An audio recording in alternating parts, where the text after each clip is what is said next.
Hello and welcome back to the Blue and Gold Recap for the week of November 17th.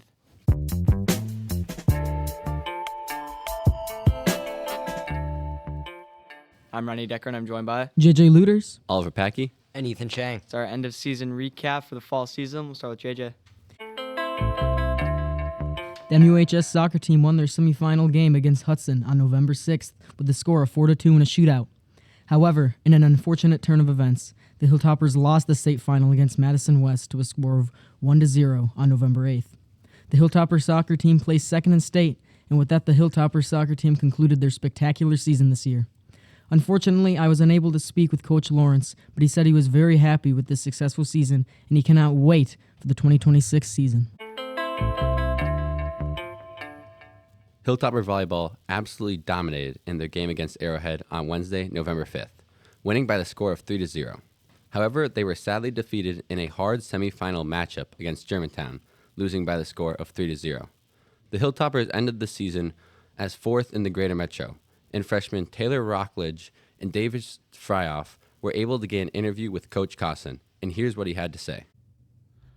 Hello and welcome back to the Hilltopper Media Collective. I'm Davis Fryhoff, joined by Taylor Rockledge and our special guest, head coach of the Hilltoppers varsity volleyball team, Jake Cosson. Pleasure to be here. All right, let's get right into it. First, Coach, what are some key aspects of the game that you think the team mastered this year? I think togetherness was a big one.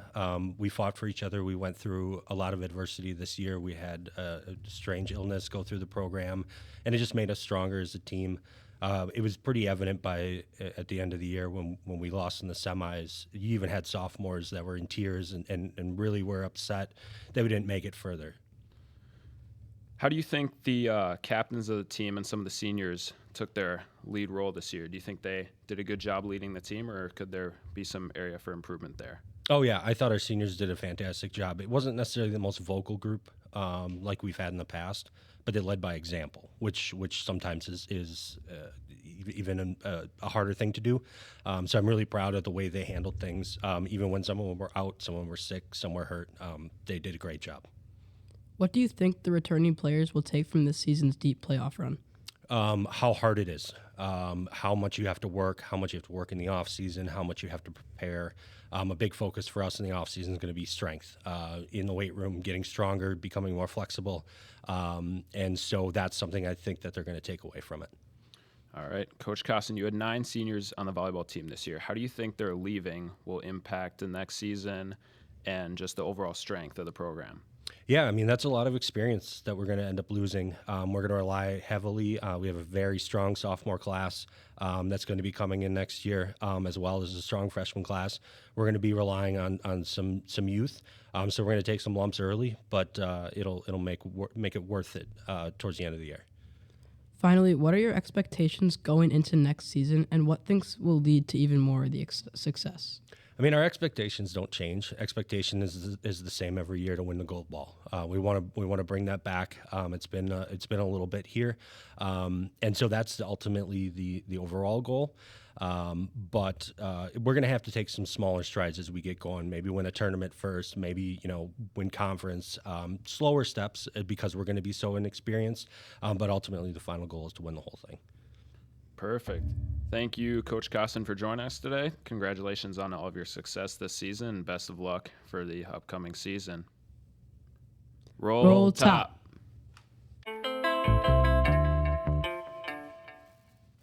The cross-country team competed at the NXR Heartland Regionals in Sioux Falls, South Dakota this past Sunday, November 9th. The boys improved from last year, going from 13th place as a team to 11th place. Senior Brendan Reardon turned in a grand performance, placing 12th overall out of 301 runners with a time of 15:32, making him the third top finisher from Wisconsin. Eli North and Charlie Quiet came in next with times of 16:28 and 16:34 respectively. Charlie Carey and Andres Campos rounded out the scoring, posting times of 17:11 and 17:17. This is the last competitive race the boys will run this year. Congrats to Coach Cleary and the boys for another excellent season. And I was actually able to talk with Coach Cleary about the season. Here's what he had to say. So, Coach Cleary, obviously the season has concluded. And I'm wondering, what were the expectations going into the season, and did you think we achieved those, or what could have we done better? Uh, we had a terrific season. We came into the season with very high expectations and high goals. I think the boys, the runners, the varsity runners, and the coaches, we felt we had a really good chance to win a state title. And while we came up short of that on the course, we enjoyed a tremendous amount of success statistically during the season. Our overall record as a varsity was 145-4. Our JV actually went unscored upon in their final 2 meets of the season. That was incredible. But you look at season success beyond just what place we were at state and winning conference. You really look at the growth of the team and how far we came and guys making connections. We had 40 new team members this year. Over half of our team was new to cross country this year. And to see the progress that those guys made and the learning curve that they enjoyed, those are tremendous successes. I remember that the record for fastest 5K was actually broken this year. What are your thoughts and what were you expecting on that day? Well, I think we saw that Brendan and Eli both had a good shot at breaking the old school record. So they both beat the school record multiple times throughout the course of the season, and it's really a testament to those two guys, how hard they worked in the off season, the time they put in over the past few years, and of course their efforts during the season. But those records come from not only training but racing. You've got to have good competition. You've got to be in good shape. You got to have good weather, and all those things came together a few times during the season for those guys to pop off some really, really good times. I think I mentioned at the banquet, Brendan actually has run sub 1540 8 times in his career, and the former school record holder had only run sub 1540 once when he ran that 1530, and Brendan's done that 8 times, and he had a number of times where he was under the old school record. Of course, Eli is the school record holder with his season best time of 15:14. So going into next season, 4 out of the 7 varsity runners are seniors now, and they will be graduating, moving on. What are your expectations, goals, and what are you planning to do without those 4 guys? Well, certainly we thank our seniors for their contributions over the 4 years. They've been outstanding leaders, outstanding role models, and they're a huge part of our success. So those are going to be some big shoes to fill, and not only those 4 guys, but also I'm going to miss somebody, but the Massiolics and Ryan Bindle and Ben Niederjohn also provided some really good senior leadership. I'm really confident in our underclassmen, though. We've got 3 great captains for next year with Oliver Johnson, Eli North, and I'm going to forget the third Charlie one. Quiet. And Charlie Quiet. And those guys are going to provide excellent leadership. I'm really confident in our top JV guys that are coming back, Elliot and Oliver Johnson. August Richter, who's not a JV guy, I expect him to have big improvements.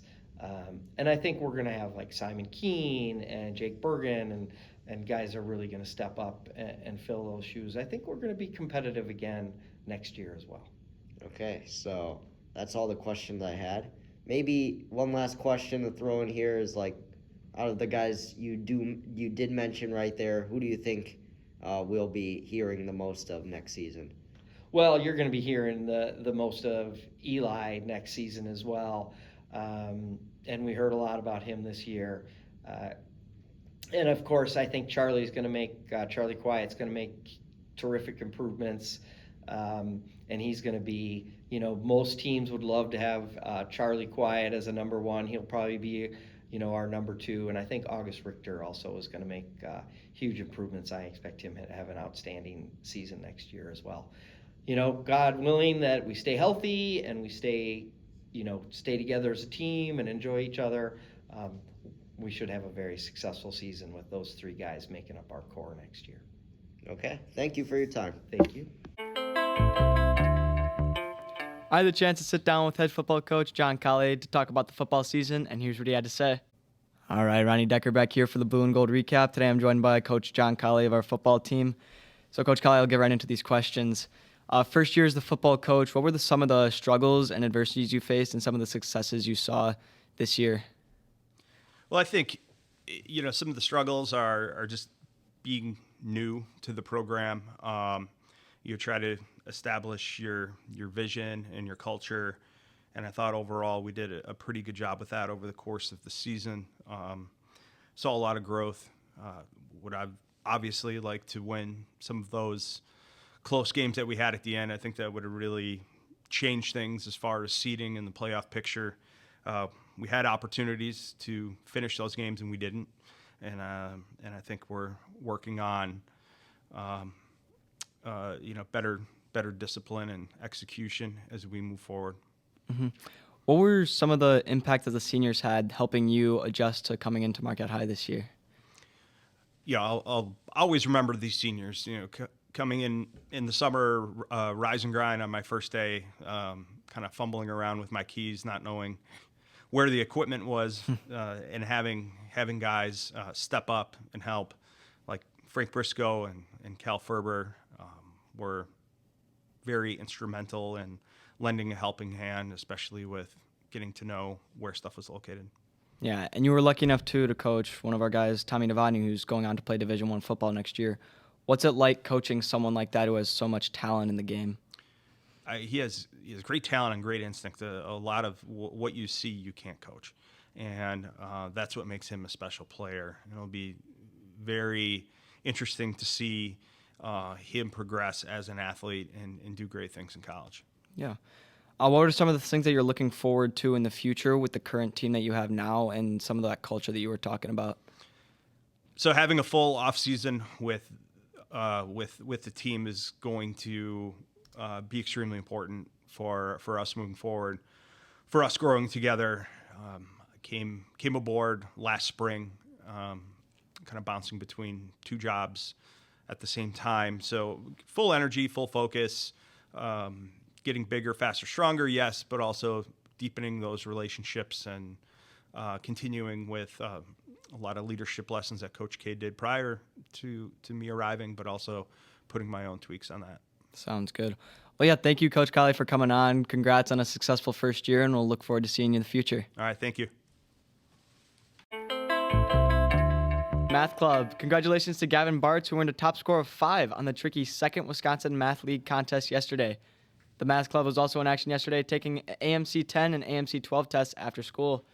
Math members should check their emails for complete results, and great job by the Mathletes.